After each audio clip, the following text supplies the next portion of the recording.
जय श्री कृष्ण। श्रीमद् भगवत गीता अध्याय 5।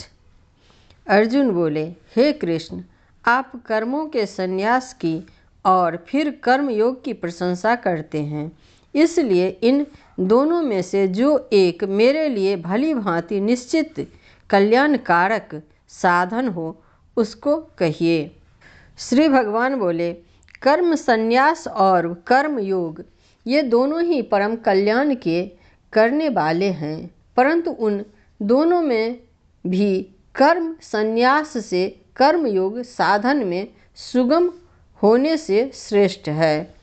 हे अर्जुन, जो पुरुष न किसी से द्वेष करता है और न किसी की आकांक्षा करता है, वह कर्मयोगी सदा सन्यासी ही समझने योग्य है, क्योंकि राग द्वेषादि द्वंद्वों से रहित पुरुष सुखपूर्वक संसार बंधन से मुक्त हो जाता है। उपर्युक्त संन्यास और कर्मयोग को मूर्ख लोग पृथक पृथक फल देने वाले कहते हैं, न कि पंडित जन, क्योंकि दोनों में से एक में भी सम्यक प्रकार से स्थित पुरुष दोनों के फल रूप परमात्मा को प्राप्त होता है। ज्ञान योगियों द्वारा जो परम धाम प्राप्त किया जाता है, कर्म योगियों द्वारा भी वही प्राप्त किया जाता है। इसीलिए जो पुरुष ज्ञान योग और कर्म योग को फल रूप में एक देखता है, वही सर्वथा देखता है।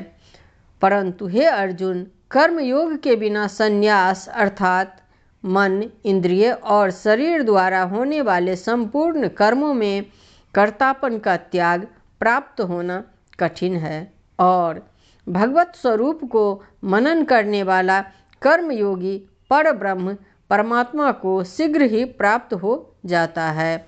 जिसका मन अपने बस में है, जो जितेंद्रिय एवं विशुद्ध अंतःकरण वाला है और संपूर्ण प्राणियों का आत्मरूप परमात्मा ही जिसका आत्मा है, ऐसा कर्मयोगी कर्म करता हुआ भी लिप्त नहीं होता। तत्व को जानने वाला साडंख्य योगी तो देखता हुआ, सुनता हुआ, स्पर्श करता हुआ, सूंघता हुआ, भोजन करता हुआ, गमन करता हुआ, सोता हुआ, श्वास लेता हुआ, बोलता हुआ, त्यागता हुआ, ग्रहण करता हुआ तथा आँखों को खोलता और मूंदता हुआ भी सब इंद्रियां अपने अपने अर्थों में बढ़त रही हैं। इस प्रकार समझकर निसंदेह ऐसा माने कि मैं कुछ भी नहीं करता हूँ। जो पुरुष सब कर्मों को परमात्मा में अर्पण करके और आसक्ति को त्याग कर कर्म करता है, वह पुरुष जल से कमल के पत्ते की भांति पाप से लिप्त नहीं होता। कर्मयोगी ममत्व बुद्धि रहित केवल इंद्रिय, मन, बुद्धि और शरीर द्वारा भी आसक्ति को त्याग कर अंतःकरण की शुद्धि के लिए कर्म करते हैं। कर्मयोगी कर्मों के फल का त्याग करके भगवत प्राप्ति रूप शांति को प्राप्त होता है, और सकाम पुरुष कामना की प्रेरणा से फल में आसक्त होकर बंधता है। अंतःकरण जिसके बस में है, ऐसा सांख्य योग का आचरण करने वाला पुरुष न करता हुआ और न करवाता हुआ ही नव द्वारों वाले शरीर रूप घर में सब कर्मों को मन से त्याग कर आनंद पूर्वक सच्चिदानंदन घन परमात्मा के स्वरूप में स्थित रहता है। परमेश्वर मनुष्य के न तो कर्तापन की, न कर्मों की और न कर्म फल के संयोग की ही रचना करते हैं, किंतु स्वभाव ही बरत रहा है।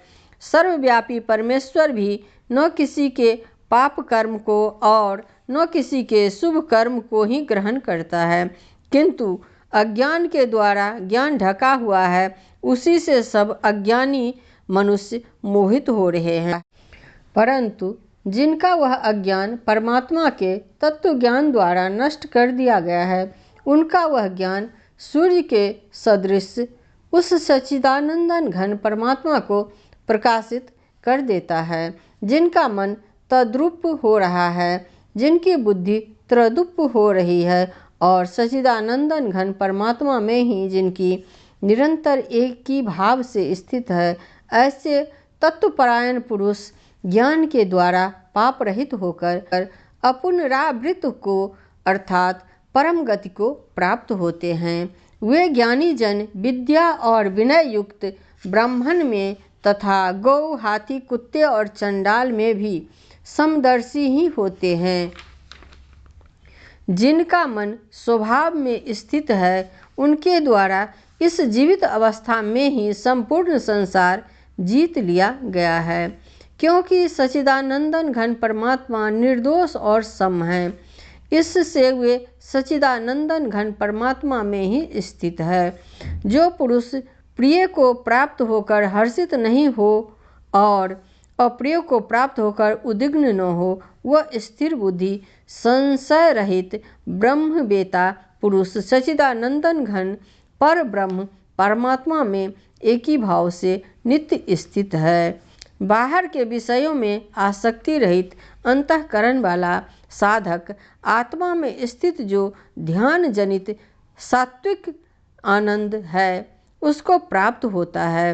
तदंतर वह सच्चिदानंदन घन पर ब्रह्म परमात्मा के ध्यान रूप योग में अभिन्न भाव से स्थित पुरुष अक्षय आनंद का अनुभव करता है। जो ये इंद्रिय तथा विषयों के संयोग से उत्पन्न होने वाले सब भोग हैं, यद्यपि विषयी पुरुषों को सुख रूप भासते हैं तो भी दुख के ही हेतु हैं और आदि अंत वाले अर्थात अनित्य हैं। इसीलिए हे अर्जुन, बुद्धिमान विवेकी पुरुष उनमें नहीं रमता। जो साधक इस मनुष्य शरीर में शरीर का नाश होने से पहले पहले ही काम क्रोध से उत्पन्न होने वाले वेग को सहन करने में समर्थ हो जाता है, वही पुरुष योगी है और वही सुखी है। जो पुरुष अंतरात्मा में ही सुख वाला है, आत्मा में ही रमन करने वाला है तथा जो आत्मा में ही ज्ञान वाला है, वह सच्चिदानंदन घन पर ब्रह्म परमात्मा के साथ एक ही भाव को प्राप्त सांख्य योगी शांत ब्रह्म को प्राप्त होता है। जिनके सब पाप नष्ट हो गए हैं, जिनके सब संशय ज्ञान के द्वारा निवृत्त हो गए हैं, जो संपूर्ण प्राणियों के हित में रत हैं और जिनका जीता हुआ मन निश्चल भाव से परमात्मा में स्थित है, वे ब्रह्मवेता पुरुष शांत ब्रह्म को प्राप्त होते हैं। काम क्रोध से रहित जीते हुए चित्त वाले पर ब्रह्म परमात्मा का साक्षात्कार किए हुए ज्ञानी पुरुषों के लिए सब ओर से शांत पर ब्रह्म परमात्मा ही परिपूर्ण है। बाहर के विषय भोगों को न चिंतन करता हुआ बाहर ही निकालकर और नेत्रों की दृष्टि को भ्रुकुटी के बीच में स्थित करके तथा नासिका में विचरने वाले प्राण और अपान वायु को सम करके जिसकी इंद्रियां, मन और बुद्धि जीती हुई है, ऐसा जो मोक्षपरायण मुनि इच्छा, भय और क्रोध से रहित हो गया है, वह सदा मुक्त ही है।